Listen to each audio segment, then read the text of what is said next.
এত লম্বা ভিড় ঠেলে বলো তো আমি কোথায় যাচ্ছি? হ্যাঁ, ঠিক ধরেছ, পুরান ঢাকায় যাচ্ছি।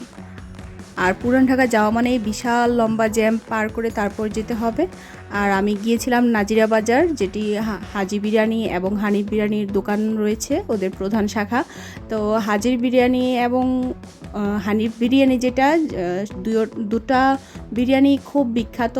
তো আমি হাজি এবং হানিফের 2 প্যাকেট বিরিয়ানি পার্সেল করে বাসায় নিয়ে এসেছিলাম, কারণ ওদের এখানে বসার কোনো স্পেসই নাই, এত পরিমাণে দুইটা দোকানেই কাস্টমার ছিল। তাই আমি চিন্তা করলাম আজকে একটু অন্যভাবে কন্টেন্ট করা যাক, দুইটার মধ্যে আমি একটু কম্পেয়ার করতে চাইলাম।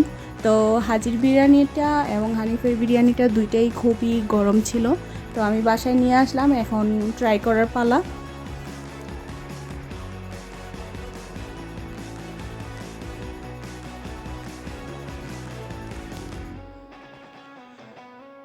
তো হাজির বিরিয়ানিতে মাংসটা একটু হার্ড হলেও ওদের বিরিয়ানিটা খুবই মজার, কারণ ওদের বিরিয়ানিটা মূলত অনেক আগের থেকেই চালু। তো ওদের বিরিয়ানিটার কথা নতুন করে বলার কিছুই নেই।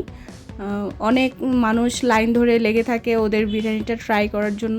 তো ওদের রাইসটাও পারফেক্ট ছিল। এখন হানিফটা ট্রাই করছি। হানিফের যে মাংসর পিসগুলো সেগুলো পারফেক্ট কুকড এবং রাইসটাও ভালো।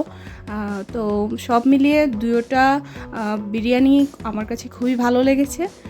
ওদের কোয়ালিটি খুবই ভালো। আসলে ওদের দুজনের মধ্যে কম্পেয়ার করার মতন আমার সাধ্য নেই। তো পুরান ঢাকায় এসেছি আর মিষ্টি পান খাবো না তাই কি হয়? তাই বিরিয়ানি খাওয়ার পরে আমি মিষ্টি পানও ট্রাই করে ফেলেছি। তো তোমরাও খেয়ে আসতে পারো পুরান ঢাকার বিরিয়ানি। Thank you.